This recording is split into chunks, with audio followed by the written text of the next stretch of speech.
ಕೃಷ್ಣನೂರು ಉಡುಪಿ ದಿನದಿಂದ ದಿನಕ್ಕೆ ಪರ್ಯಾಯ ಸಂಭ್ರಮ ಕ್ಷಣಗಳಿಗಾಗಿ ಅಣಿಯಾಗ್ತಾ ಇದೆ. ಪುತ್ತಿಗೆ ಮಠದ ಭಕ್ತರಲ್ಲಿ ಹೊಸ ಹುರುಪು ಮೂಡಿದೆ.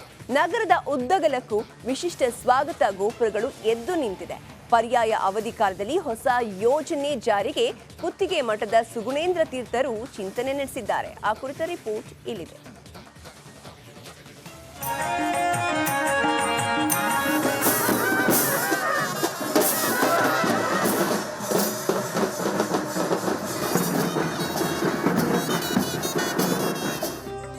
ಉಡುಪಿಯೇ ಪರ್ಯಾಯ ಸಂಭ್ರಮಕ್ಕೆ ಶೃಂಗಾರಗೊಂಡು ಕಂಗೊಳಿಸೋದಕ್ಕೆ ಅಣಿಯಾಗ್ತಿದೆ.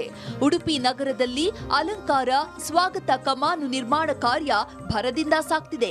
ಗೃಹೋಪಯೋಗಿ ವಸ್ತುಗಳನ್ನ ಬಳಸಿ ಗೋಪುರ ಮಾಡಲಾಗಿದ್ದು, ಈ ನೆಲದ ಮೂಲ ನಿವಾಸಿಗರ ಕಲಾತ್ಮಕತೆ, ಶ್ರೀಮಂತಿಕೆಯನ್ನ ಅನಾವರಣಗೊಳಿಸಿದೆ.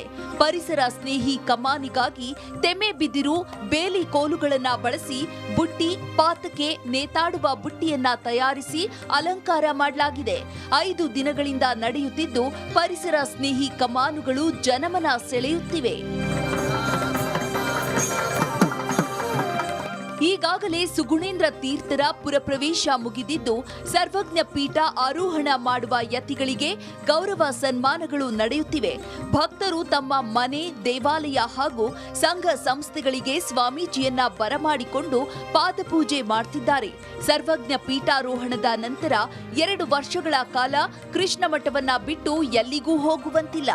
ಹಾಗಾಗಿ ಸದ್ಯ ಶ್ರೀಗಳು ಭಕ್ತರ ಮನೆಗಳಿಗೆ ಭೇಟಿ ನೀಡಿ ಆಶೀರ್ವಾದ ನೀಡುತ್ತಿದ್ದಾರೆ. ಭಕ್ತರಿಗೆ ಅನುಕೂಲವಾಗತಕ್ಕಂಥ ಎಲ್ಲ ಯೋಜನೆಗಳನ್ನು ನಾವು ಯೋಚಿಸಿದ್ದೇವೆ.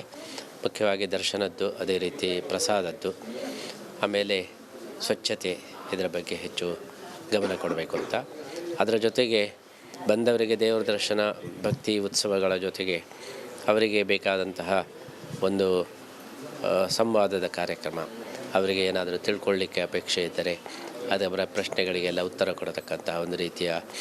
ಜನವರಿ 18ರಂದು ಪುತ್ತಿಗೆ ಮಠದ ಸುಗುಣೇಂದ್ರ ತೀರ್ಥರ ಸರ್ವಜ್ಞ ಪೀಠ ಆರೋಹಣ ನಡೆಯಲಿದೆ. ಈ ಬಾರಿಯ ಪರ್ಯಾಯವನ್ನ ಶ್ರೀಗಳು ವಿಶ್ವಗೀತ ಪರ್ಯಾಯ ಎಂದು ಘೋಷಿಸಿದ್ದಾರೆ. ಈ ಬಾರಿ ಅತಿ ಹೆಚ್ಚು ವಿದೇಶಿಗರು, ವಿದೇಶದ ಭಕ್ತರು ಉಡುಪಿ ಪರ್ಯಾಯಕ್ಕೆ ಭೇಟಿ ನೀಡುವ ಸಾಧ್ಯತೆ ಇದೆ. ಹಾಗಾಗಿ ಪ್ರವಾಸೋದ್ಯಮ ಇಲಾಖೆ ಉತ್ತಮ ಆತಿಥ್ಯವನ್ನ ನೀಡುವಂತೆ ನಗರದ ಹೋಟೆಲ್ಗಳಿಗೆ ಸೂಚನೆ ನೀಡಿದೆ. ಒಟ್ನಲ್ಲಿ ಪುತ್ತಿಗೆ ಪರ್ಯಾಯದ ಸಂಭ್ರಮ ಸಕಲ ಸಿದ್ಧತೆಗಳೊಂದಿಗೆ ಜೋರಾಗಿ ನಡೆಯುತ್ತಿದೆ.